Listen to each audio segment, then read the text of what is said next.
Hi, everybody. So excited to be here.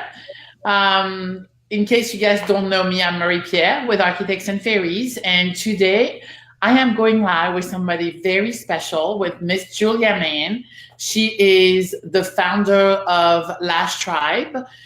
She has developed an amazing brand. I'm looking at my notes because she's got an achievement list this long. She has her academy. She has Lash Academy in Australia, who has been nominated by NALA for the Academy of the Year. So it's very exciting.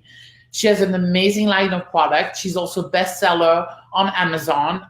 She is pretty cool. So very excited to be here today. We are going to be chatting about adhesive, right, Julia?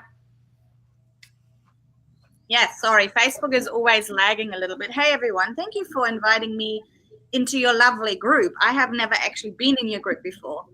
I just had a little bit of a scroll. It's very nice. Hey everyone, maybe just hang on, let me check. We are live. I just had a little peek if it's working. That's awesome. Yeah, let's talk about adhesive. Whatever you want to know or whatever you want. So let's chat first of all because I'm so excited to have brought in your line into the United States, and I've had a lot of clients asking about your adhesive. What is the difference between rapid and ultra rapid lash last adhesive? Can you go into details for that? Absolutely. It's a great question. Now, as we hopefully know, and if not, we're going to clear up those myths today. Adhesive is affected not only by humidity, but also by temperature. So the main difference, let me just grab these ones. We have the Ultra Rapid Black. Packaging, by the way, is changing currently at the moment to make it a little bit more distinctive of the different. Yeah, that's great. Great idea. I look and I'm like, which one is which? Yeah, you got to like, what? So the Ultra Rapid Black is a little bit more versatile. That means you are able to, you have a wider range of humidity, because it's very hard for me, especially in Australia, and I don't know what it's like in the States. I think it depends on where you live, how high your humidity is and how hot it gets in summer as well. This is why the ultra rapid black has a little bit more of a higher range in humidity, which is really difficult actually for adhesives to be produced that way, because most of the time at around 55 to 60% humidity, most adhesives will work really well and they're set quite fast. And if your humidity goes higher up into the late 60s or early 70s, sometimes people find they just can't get those lashes on quick enough. And even though they are maybe adhering, they might pop off after 2 or 3 days when the clients are starting to cleanse or brush through. So it is kind of a little bit of a deception, because they are sticking when their client is leaving salon, but then when they go home, they might not last as long, because the very outer rim of, or the outer shell of the adhesive has already dried because the humidity is just too high. And this is why the Ultra Rapid was developed, because it has a higher range humidity. But not only that, it's also, I find it works a little bit better in really high heats, because in Australia, it's very hard to find an adhesive that is not only good for high humidity, but also high temperatures, because temperature, I find, affects it even more, especially in Australia. It's crazy. So yeah, the Ultra Rapid Black works a little bit better in higher heat and higher humidity conditions. And I also had the feedback from a lot of artists who use the adhesive, as well as my clients, that get just that little extra week or so, 5 to 7 days longer out of their refills. So that's basically it. It's a little bit more versatile to work with. The Rapid Black is a great all-round adhesive, but if you have really extreme humidity and temperature, I would recommend the Ultra. Does that answer your question? Yes, it does answer the question. Now, Julia, you know when sometimes you put the lashes on and they pop right off, you're brushing and they're like bing, bing, bing. Would that be something to do with the humidity? Would that be a result of humidity being too high, too low? Yeah, so there's a few reasons for that. It could be a few reasons, a few different ones. The first one could be that you haven't prepped the lashes properly. Yeah, so there's still residue of oil or any debris left on the lashes, makeup, what have you. So if you haven't cleansed the lashes and not primed properly, that can happen. That it's kind of like you have like your lash and you're trying to put it on, but it kind of slides off. And Right. it could be, the poles. It's like when you're trying to put two of the same together, it kind of repels. I've had that happen twice. That's because I had oil on the lashes. It was ridiculous. Actually, the first time this happened to me was when I freshly trained in volume lashes. It was so frustrating. And even my trainer couldn't get those bloody lashes on because that lady had been using a face oil for like 2 years straight. It's like coating with a really bad shampoo when you go to the hairdresser and they can't color your hair because it's just full of silicons, and that the same thing happens with lashes at times. So that could be reason number one, is not enough prep, the client using the wrong products around the eyes. Number two could be humidity. So the humidity might be too high. That means our adhesive, the main ingredient is called cyanacrylate. And cyanacrylate is a polymer that hardens when it comes in contact with moisture. So if we are, for example, here in Australia, which really, really high in humidity, if you put your glue drop on a tray and you watch that in comparison to somewhere where it's a really dry climate and quite cool, you will see the difference. Within a couple of hours, that adhesive drop, you should really try this out and test it under different conditions. Really interesting. That adhesive drop will cure around the outside and get really gooey and yucky, and the other one will stay fresher a lot longer. So when you are working in conditions that are extremely humid, I would always recommend to change your adhesive much more frequently, and also you got to work a bit quicker. So when your lashes are popping off, that means by the time you dip, by the time you go back to the lash, the outer rim has already cured. It may still attach, but then when you start brushing through, that connection hasn't been made, right? Because the outer shell has already dried on the way to the lash. So you also work quick. You've got to work quick. The higher the humidity, the quicker you have to work. And then reason number three is it's too hot. So actually there's 4 reasons. Number one is no good prep. The client uses the wrong things.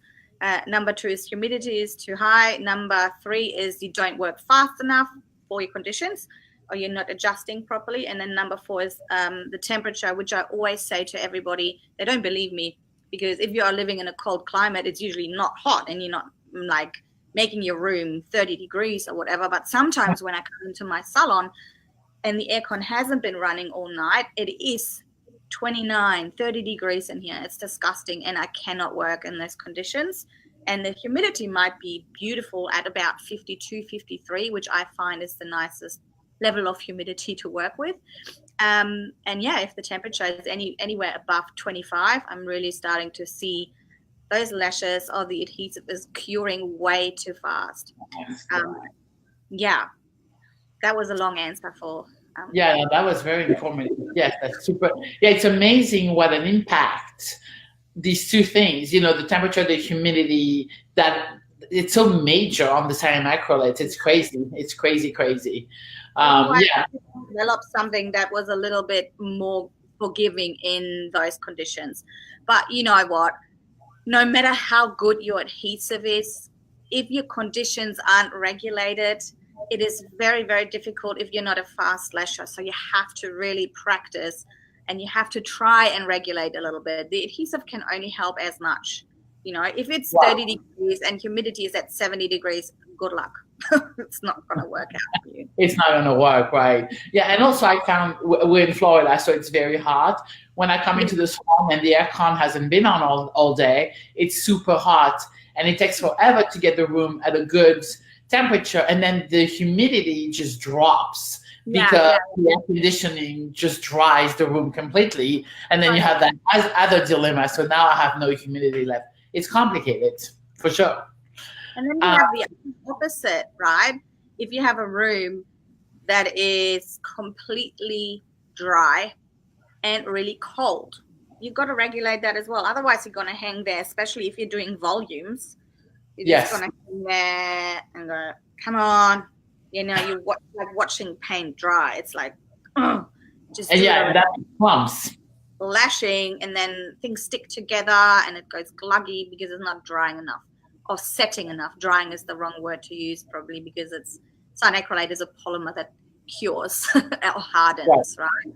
But do you want me, maybe, do any of the ladies that are watching want to know some tricks on how you can actually make your room a little bit more workable? Ooh, what a great idea. I'm sure. Yes. Yes, because I know there's 4 people watching. Leave us a comment below with your name and where you are from. I would be Yes. very interested to know, because I obviously only have my Lash Tribe group, and I always would love to know where everybody is from and what time it is too, because it is now, what time here? It is 11:15 a.m. in the morning. So What day is this? It's Wednesday, right, for you? yeah, I think so. Yeah, right. You think Yes, so? Wednesday the 30th. So we are like a day ahead. Well, Right. 12 hours ahead or 13 or something. Someone's left a comment, I think.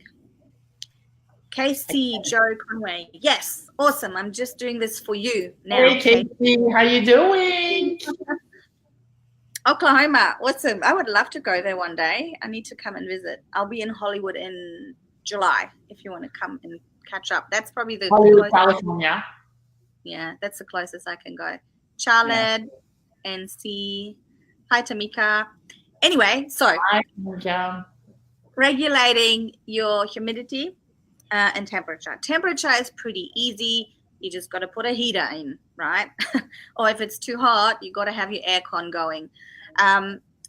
When you are coming into an extremely dry room, and let's say you have a big salon with a few beds, like you can see here, I've got 5 beds altogether in this area, and it's a big room. Like it goes, I can show you, all the way there as well. And so if you had 5 or 6 girls lashing here at the same time, it would be very, very difficult to regulate the humidity unless you have like 4 humidifiers going all at once.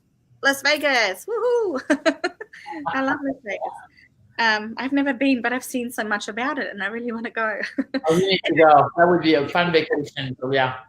Yeah, I need to go. They have the big beauty expo, IBS, on the 15th of July. Yeah, tax write-off. Yay. So when you are starting in a room like this, it's very, very difficult. Yeah, so you need to have quite a few humidifiers going. And people always look at the really expensive ones. But, you know, when you have children and they get a cough, for example, I just have those really cheap, they're like $40 or $50 humidifiers where you usually put like those drops in, the Vic Vapor or whatever they're called. And I have one going all the time in winter when it's a bit drier here. But our humidity doesn't really tend to drop much more than about 30%. And then if it's warm enough, which it always usually is, I will have no issues lashing because the temperature tends to affect it more. But if you are in a salon and you have absolutely no humidity going and it's really cold, obviously turn your aircon on, make it warmer. But to get your humidity up faster and your heat is actually to boil a kettle a few times in your lash room. And I'm assuming everybody has PowerPoints in their lash rooms, and it literally helps so much more because that warm steam helps with humidity and temperature at the same time. Most of those humidifiers are usually cool ones because it's safer, but you can also get those ones that are boiling. So I would recommend, if it's really cold and not humid enough, to get those ones that are boiling at the same time. Yeah. So if you don't have one of those, boil a kettle a few times and walk around in your room literally with an open kettle. Sounds a bit stupid, but that's what I used to do in my old place where it was really cold and not very humid. Another thing you can do is, I don't have one now, but you know those little cotton rounds that you use for makeup removal? Cut one of those in half, soak it in water, squeeze it out, and place it right underneath your eye. That way the whole zone is a little bit more humidified. Is that even a word? Moisture put in that area. And then, of course, you have your little nebulizers, your nano misters, right? So you can hold that away and then just keep misting around that area. That's what I usually do when I have issues with humidity. you girls have any other questions on adhesive? Or do you have a question, Marie-Pierre? No, so well, so what is your favorite way to dispense adhesive when you're working? I had a question in the group. Somebody wanted to know, what's the best thing to do? Yeah. So I know there's a way. There's so many different ways. Yeah. Do it. Yes, you kind of have to find your groove with that, because I know I tried so many different methods and I ended up finding my own way. That's exactly what I did. It's like for years, because I've been lashing for almost 10 years now. For the first 5 years, I had a glue ring. Then I developed asthma.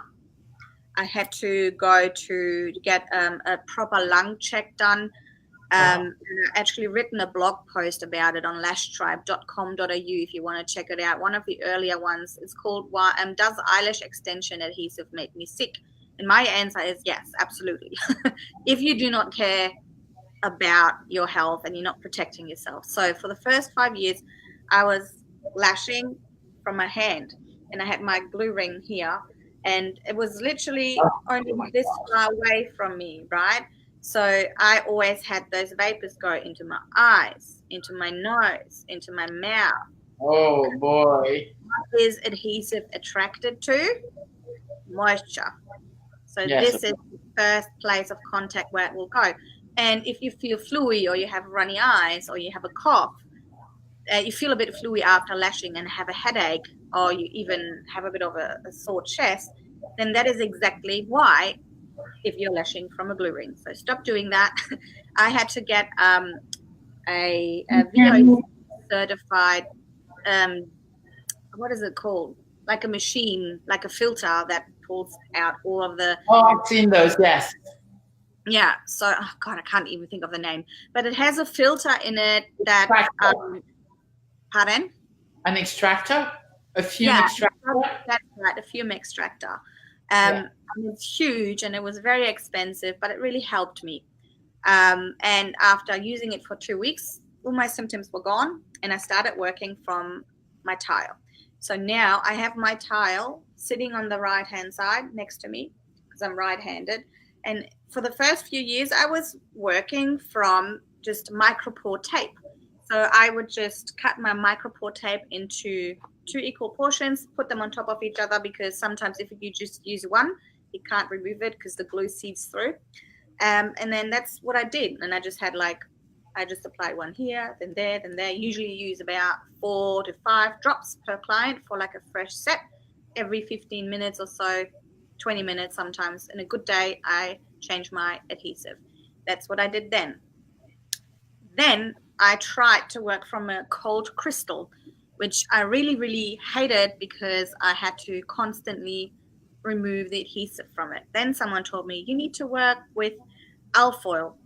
So I started to wrap aluminium foil around my crystal, which I also always had to change again, which annoyed me because I like to make it simple, right?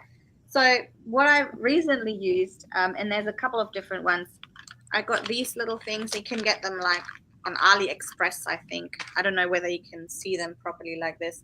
It's a little tiny well, like a glue well, and it has 2 little bits in the middle, and it has these, I might put a picture of it in the comments after this because it's very hard to show now, but it has these little tiny ridges all across the sides.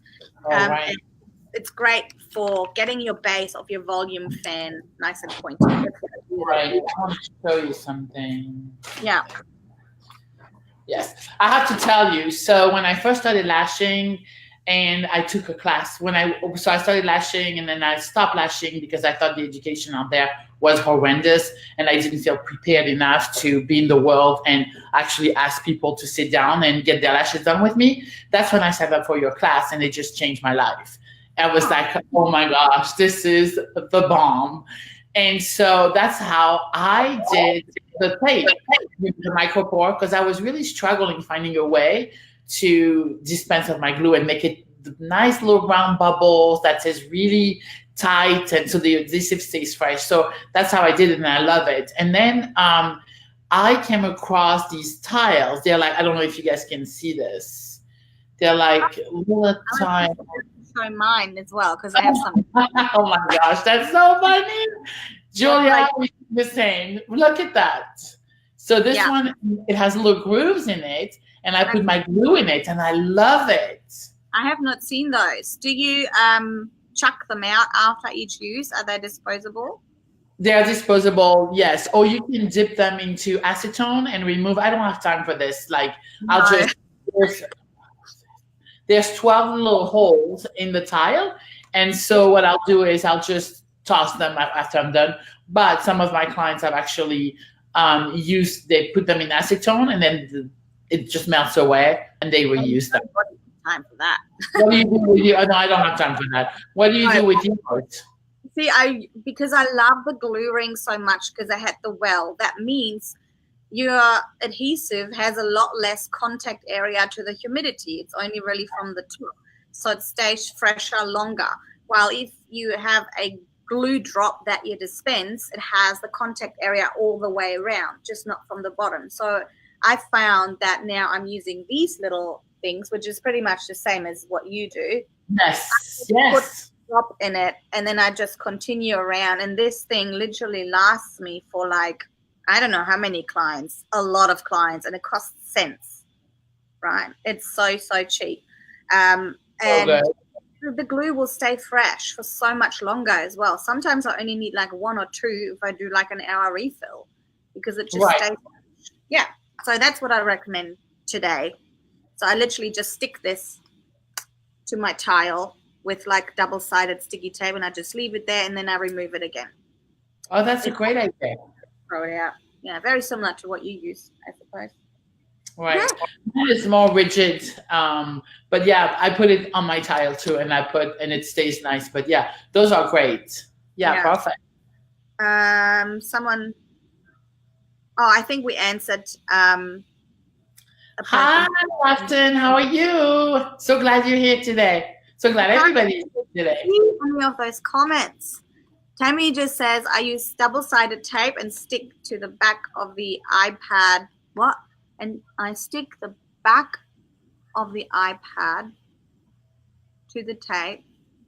Oh, yeah, I get it now. I just had to, like, visualize it. I'm a visual learner. I needed to really put that in my head. Casey has a lot of time and soaks it in acetone. Good on you. You are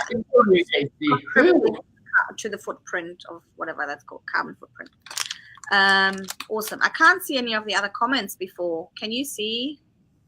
Casey is asking, have you already covered the difference between the rapid glues? We have. Yeah, we have.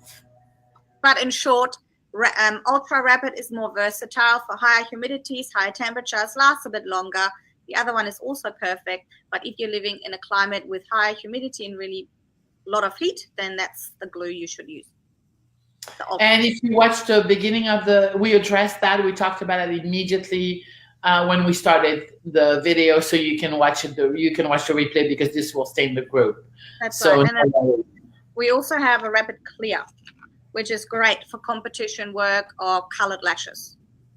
Oh, right. I've never used clear. Yeah, some people love it. I personally don't use it, but I was told by many people, you have to get clear. I'm like, okay. So I got clear. Yeah. Good. That's awesome. I would love to ask you, a couple of people have asked, first, there was a question. I think it's Afton. She asked, this is what she wrote in the Facebook group. I read an article claiming we needed to be measuring relative humidity versus actual humidity, which a hydrometer doesn't do. Yeah. Look. So what is that? That is pretty much the only thing that is available to us, right? So what I did in my old lash room, I had 2 hygrometers. I had one in the front end, one at the back end. But what you have in the little area, the little bubble that surrounds you, your body heat, your eye and nose and mouth area, and the client's eye, nose and mouth area, which all produces humidity, it will never be exactly the same. So I think I do trust my old little hygrometer, and I trust my temperature, what is it called? Thermometer. But the thing I trust the most is how my glue behaves. And that way I know if I have to lower the humidity or I have to lower the temperature, for example. So I think it's really all about getting used to what you know best and trying to work with that rather than saying, oh, it's my hygrometer that says it's 60% humidity. That's why it's not working. It's never anyone else's fault but your own and how you work with your adhesive and how fast you are lashing. I hope that kind of answers the question. We have to adjust to it. We can't just go by the one rule, and if that temperature and the humidity is not spot on, it's just not going to work. You know, it's everything is going to work. You just got to adjust to it. Yeah, you got to make it work because otherwise you wouldn't be lashing. You can't do it. No, it's annoying. It's annoying, and that's why it's an art. You know, and that's why this is like part of my curriculum now. You have to know about adhesive and how it behaves. Otherwise, you're not even going to be allowed to do your in-person training now. It's all going to be part of all the online courses too that I will have, like quizzes and things like that, to make sure everybody gets that information and they actually do it. Because a lot of the time, if you do an online course, and I've had thousands of people come through, they will do the online course just to get the certificate, but they actually have to go through every single step of the way. And I'm just working on that now to make sure you are going to become the best lash artist possible. I can't make you the best lash artist, but I can make you the most knowledgeable one. And then it is up to you what you apply. Yeah, and knowledge is so important. There's so many myths and misunderstanding in the lash world about all kinds of things. And actually, this brings me to talking about a few myths that I would love you to address, such as cleansing the lashes after you apply them. Yeah, that's a great one. I've been doing it for almost 2 years, but still a lot of people don't know that we can actually do that. Now, we know that temperature affects and humidity affects the polymerization of the adhesive, right? So if we are storing our adhesive in a wine fridge, for example, that's what we do with all our adhesive before it gets shipped out to make sure it's at the perfect temperature. So the cyanacrylate is literally stagnant. It doesn't develop, right? It doesn't cure. But as soon as we take it out of the fridge, it gets warm, and the humidity once we open it.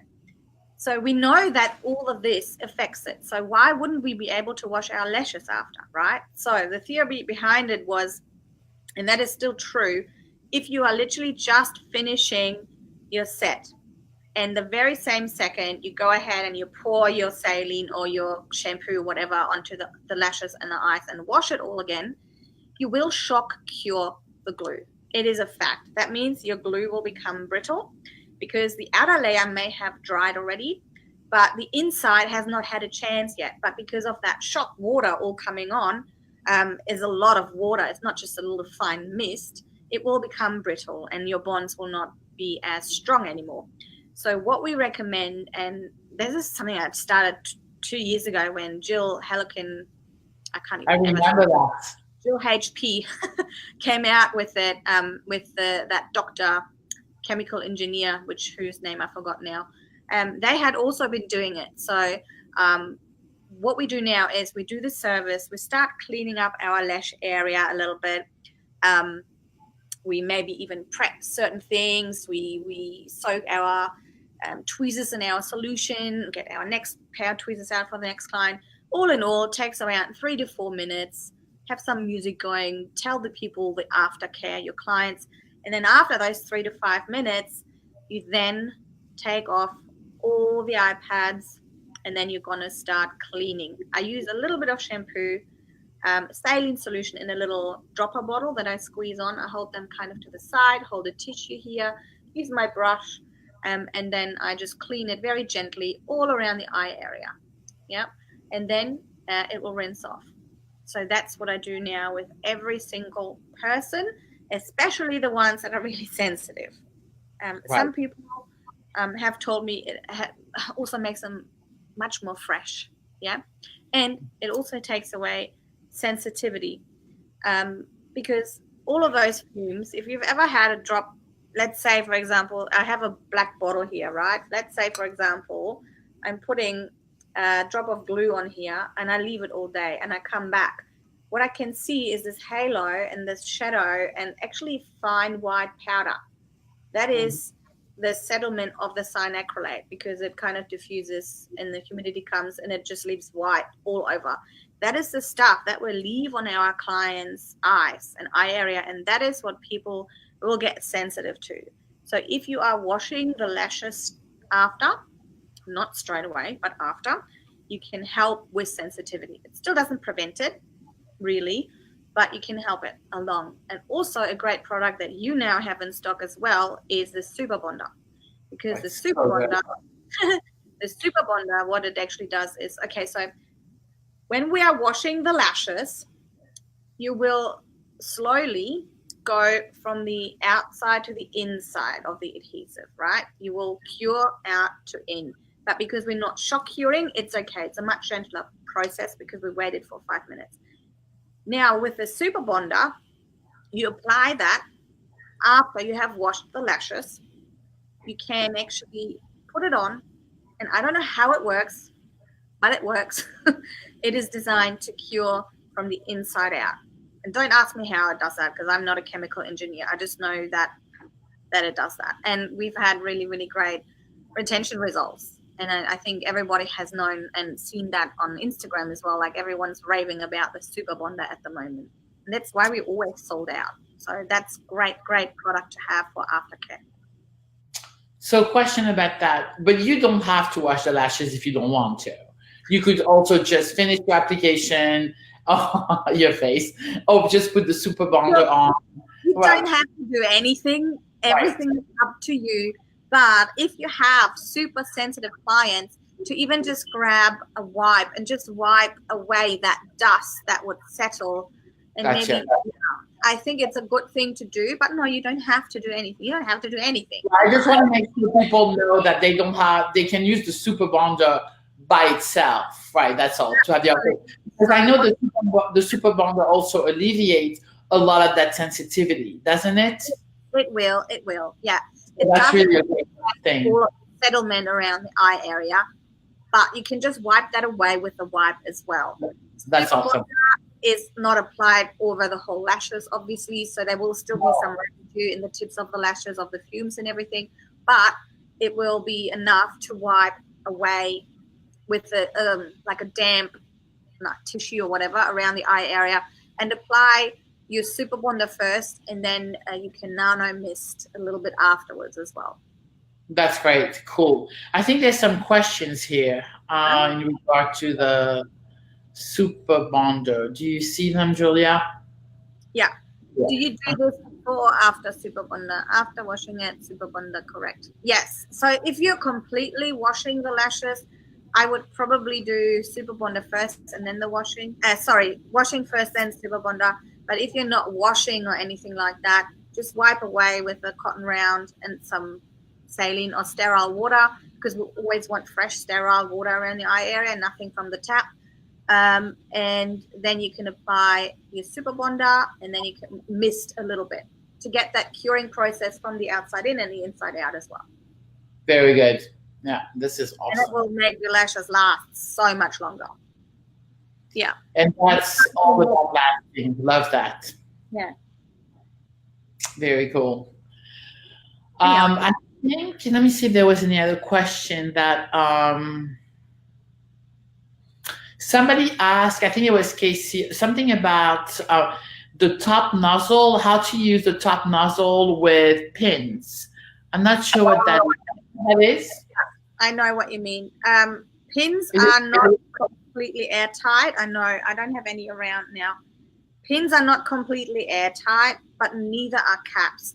Once that thing is open, it's very, very difficult to completely airtightly seal it. This is why I don't have a, hang on, I don't have a wipe here at the moment. It's all right. So once you have your bottle open, I usually just burp it.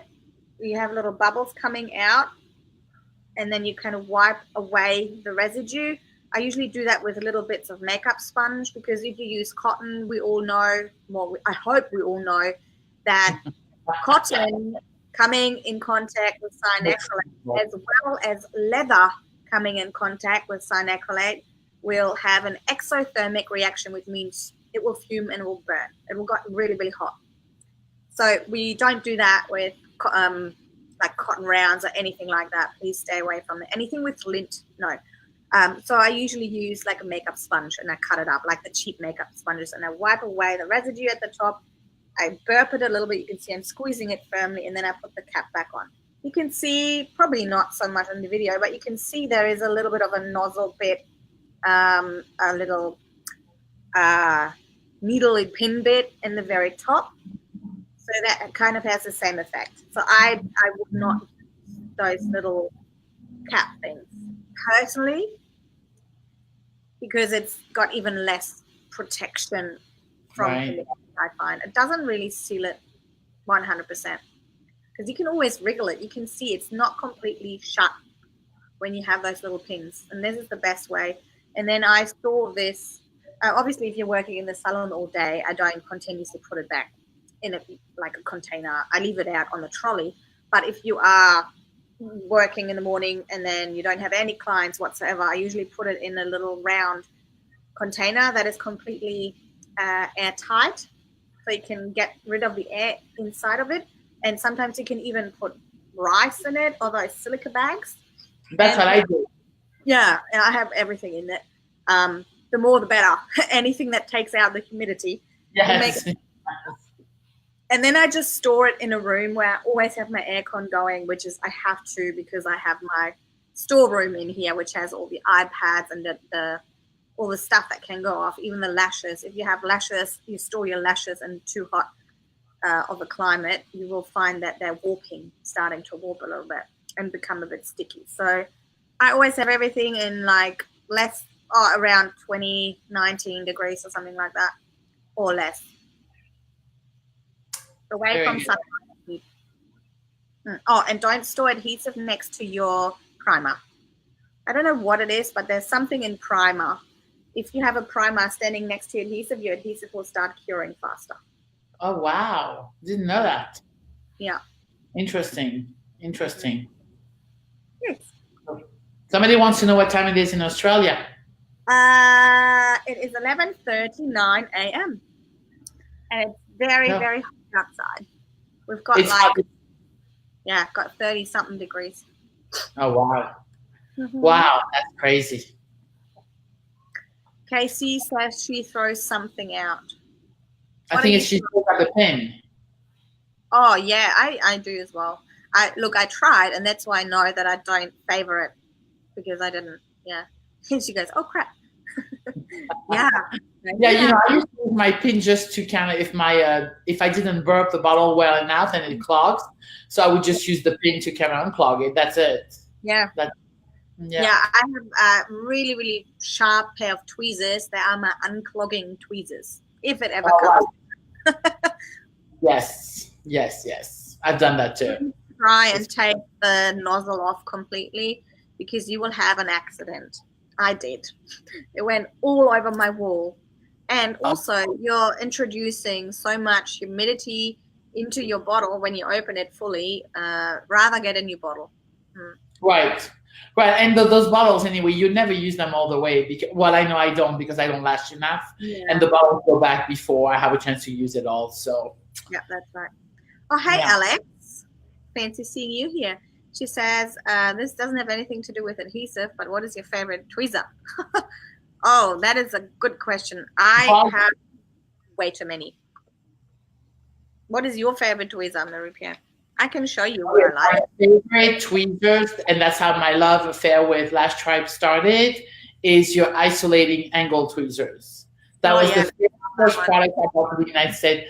I love it. Love it. And so for the volume tweezer, I don't do a lot of volume because it's too hard for me. I'm not going to lie. It's just so hard. But I'm very excited to try your new tweezer that's coming in, the silver footed tweezer. That's the one you were talking about. I just want to show it. Yes. The angle is the best. Skinny, and it just has enough angle and just enough of a tip to not get cramps. I like it. You get into those corners and you can isolate the tiniest lashes. It's the best. The Yeah, best. it was one of the first tweezers I actually ever had in stock, I think, and I never went back. I think I started with that one, and then I got that one also in a smaller size. And people think, oh, hang on, that looks exactly like the isolation tweezer, but it's just shorter. And that is because it has been tested for volume and it has a different angle. So when you're working with volume tweezers, your angle has to be at least 45 degrees. This is a little bit less than 45, I would say. But most of my volume tweezers are around 60 to 90 degrees, like that, or like that, so that you can. Yeah, I had a customer who was talking to me. I don't know if she's watching today, but Michelle, this would be good for you. She was asking me because she loves the isolating tweezers and she bought the volume tweezer, the other one, the short end. She says, but they look the same. And I said, but they're not. No, they're not, because all the volume tweezers are actually hand tested by myself, Right, or Valerie, or Barbara. They're the only 3 people that will ever test tweezers. And believe you me, a lot of them don't make the cut. And they are then sold as classic tweezers that are much cheaper, even though we have tested them. So that should probably be the same because it's our time. But yeah, they're all hand tested, all the volume tweezers. And so I don't know. I don't really have a favorite at the moment, but I like a lot of them. Did you ever get these still? Did I have stock? Which one? Elise? So these, I thought these were discontinued. Yeah, but now I'm getting them back in. Oh, these, Julia, I think I bought initially because I didn't know which one would sell the best. I bought 20 pairs. They sold in 3 days. Oh, well, there you go. I'm sending you some more. Oh, very cool. Very cool. Because I love the way they look too. They're just so beautiful. The thing with tweezers is it's a very difficult thing to find a really good tweezer supplier. I don't know if you have any other people in the group who have ever dealt with people like that, but please do me a favor and do not get into business selling tweezers unless you know what you're doing and you have a lot of disposable income, because it will take you a lot of money to find the right supplier. So I recently changed the Lash Tribe tweezer supplier to one that is much better. So these tweezers now actually work 80% of them, I would say. I had orders before where I had to throw out 50% of the tweezers. Wow. Marks, the color wasn't correct, or even things like getting the lines straight, because these are dipped into like a resin, Right. which I might have to mention. So if you put these into a really, really harsh solution, you cannot leave them in there for all day because this will go. But things like that, it's like such fine little things. And my supplier I've found now, who I will now continue these with, is amazing. So far, they always promise you the world, and then yeah, and I think with tweezers too, a lot of people always say, so what's the best tweezers? What do you prefer? That too, it's such a personal preference. Are you left-handed? Are you right-handed? Do you have big fingers? Do you have small fingers? Do you have long hands? I think it comes with a lot of trying out, because it's so personal. Yeah, with the experience that I have, I see a lot of lash artists struggle with volume because the tweezers don't have the right angle to start with. Sometimes the angle, like I showed you before, is only, let's say this is the handle of your tweezer and the angle is like that. It's very, very difficult to hold your hand that way. You would need to go like into your pillow or your cushion, if that makes sense. It's going to be very, very difficult to pick up. And this is why this is a new one, actually. I think you might be getting this in as well. This is the new diamond grip tweezer. Right. Which has the perfect angle. It's not quite at 90 degrees, but it's, I think, somewhere around 70-ish degrees for the tip, which is really, really important when you want to try and maintain a good posture and not, excuse my French, F up your wrist. Yeah, that's important. Oh my gosh.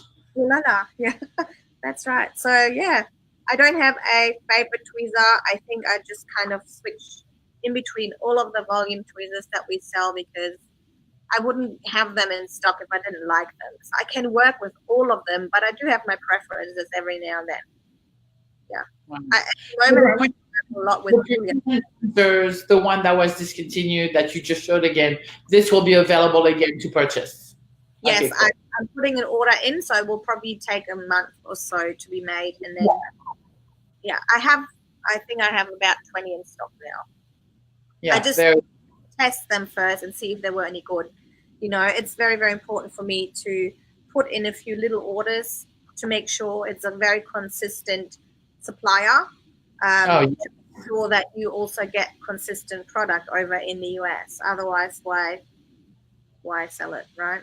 Right. No, absolutely. No, we don't want that. We want happy clients all the way. Yeah. One thing I must say though is that every volume tweezer will differ, even if it's just billions of an inch of something, or the logo might not be exactly in the same spot, just because they're all handmade. Yeah, they're not factory mass produced. They're all handmade. I have some videos on that as well on the page. I probably should be putting up a video of how it's made at some stage on the website as well, because it's really interesting. Oh, that's cool. Always expect tweezers to look 100% exactly the same and have exactly the same grip or sweet spot, but they're not all have exactly the same. Very, very close. And if you're lucky, they might feel the same, but I promise you they're not 100% the same, because if everything's handmade, it can't be the same. Right. I didn't know that. I knew the lashes were handmade. You know, I know they put them by hand on the little strips, but I did not know the tweezers were made by hand. It's very interesting. The first form they have, they pour the metal in, the liquid metal. So that's the shape, like a long shape they do. It's just the one long shape to get the handle even, right? But from there, they actually have a hammer and like one of those things, you know, you see in those old movies where they make swords. It almost looks like that. So they're hammering on top of it and they're bending with like, something like that, just in bigger. I always have this and this lying next to me when I test my tweezers to adjust a little bit. And yeah, that's how they make them. They hand bend them, they hand dip everything. It's all like, the tips are always handmade, and how skinny the tip is handmade, because you can't pour that. No wonder good tweezers are expensive. That makes a lot of sense. And then I have to hand test them all, right? Yeah. Yeah, that's a lot. That's a lot. Very cool. Awesome. Any other questions? I have also kept my primer. You might change that now, Casey. Oh, and you found Marie-Pierre when she started selling your stuff. Hi, Alex. Hi. I don't know what tweezers are you referring to, but I'm assuming it's one of the other tweezers that you sell. Magic Gold. I only sell your tweezers. Which one are Magic Gold tweezers? I don't know, but maybe you should start a new pair name like that. It sounds pretty bad. Oh, I wonder if it's trademarked. Magic Gold. It's all right. Cool. Well, you girls have any other questions? Anything adhesive, lash, or any products that you have in store now with Marie-Pierre? I think, well, I have, I know about everything. I just wonder if they have any question about anything else like that. Maybe we can talk about the lashes if you want to, or I don't know. Yeah, we can talk about the lashes. We can, absolutely. I've had a few clients asking me why we didn't carry the 0.12 in the single size trays. And I asked you the question, and it was because you said they didn't sell. No, it's not as popular. I also stock, like in the very beginning, it was, when you're bringing out a new product, you've got to trial it first and see what sells and what doesn't. And I have the most off on my shelf until I started sending some to you is 0.12 and 0.06. 0.06 is a bit of an odd one because it's right in the middle of 05 and 07, and it doesn't seem to be very popular, and I still have stacks here, so I never ordered them in single sizes. Same with the 0.12. But if you tell me that everybody wants them in single sizes, I'm happy to oblige. Yeah, I will keep an eye on that and see. I just had a few clients asking me, hey, when will you have the single size trays in the 0.112? And I said that I don't think they are made, but it hasn't been. Personally, I prefer to buy multi-size trays, multi-length trays, because you have all the sizes in there and you use them all, Yeah. versus having all these trays sitting on the bottom of my drawers. Yeah, and the way that I have designed the multi-size trays, if I have one now, which I don't, is I literally thought, okay, which lengths do I use the most of? And which ones do I not use so much? And then that's literally how many rows I have put, because I've been, it's all trial and error and years of lashing on my end that I knew exactly with my everyday clients. I'm not talking competition work or super long extra stuff. I'm talking about the normal everyday client. This is what I designed the mixed trays for, so that you hopefully, depending on how you work, usually and what your clientele is like, and they're not all strippers and want like Kim Kardashian lashes, then those trays should be sweet and you shouldn't have too many leftovers there. Right. Yes. But I think it's always good in, especially when you're volume lashing, to have also single size, especially in the 0.07 and also 0.05. And if you're doing volume, like mega volume, I would also have single size 0.03, just because you're using more of it. And yeah. Right. Yeah. Gotcha. Okay, let's see what else we have. You like multi also, yeah. Are you going to do pre-made fans that are textured? That is probably a question to you, Marie-Pierre. Well, at the moment, no. I am getting the lashes from Mystique, as you guys know, and she does not have any plans to have textured pre-made fans at the moment. And, to be perfectly honest with you, the pre-made fan market is very difficult.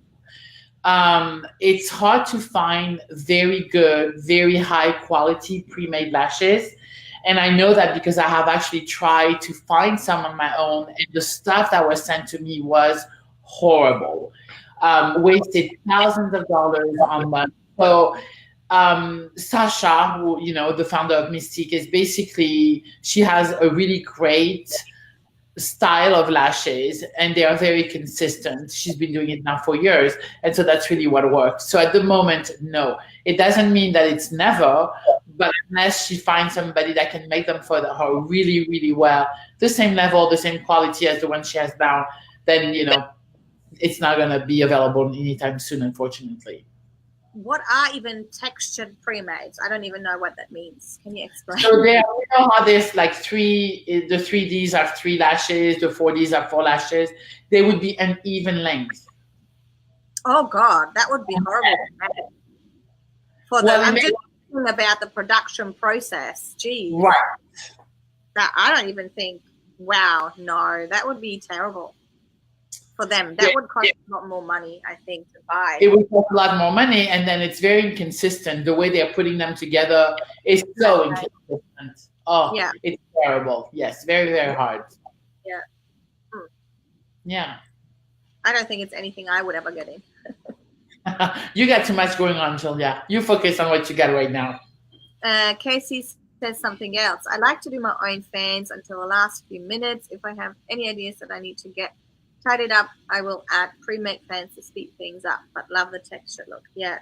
I also think I actually want to come out with an online course that teaches people how to apply pre-mades. I think we talked about that. We should really have a course that teaches pre-made fans in a volume workshop as well, because it is not exactly like classic lashes. It's not. It is a bit of an art, depending on where you get yours from. Obviously, you stock some really good ones. Lash Tribe has some really good ones as well within Australia and Canada.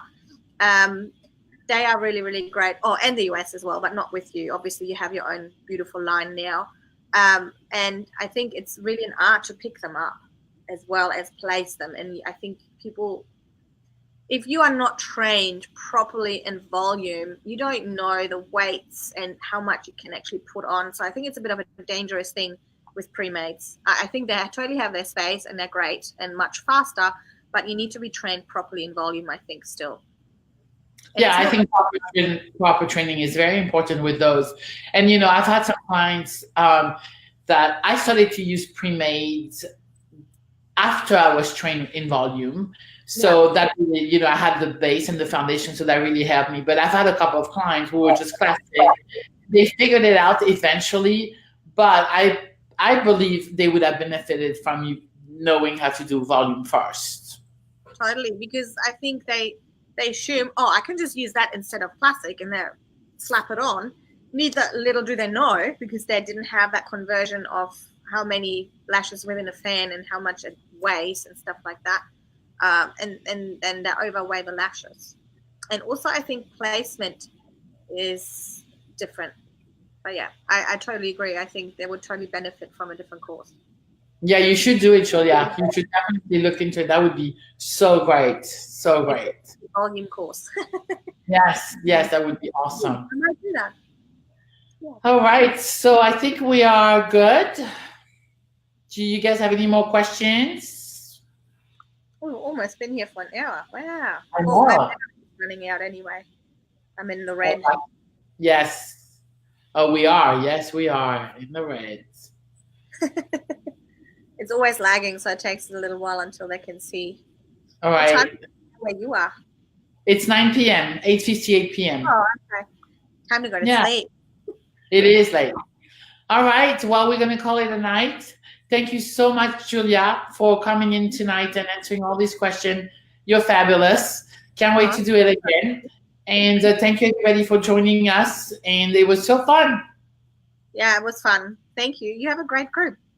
Love you. Thank you so much. All right. Take care. Bye, everybody. Bye.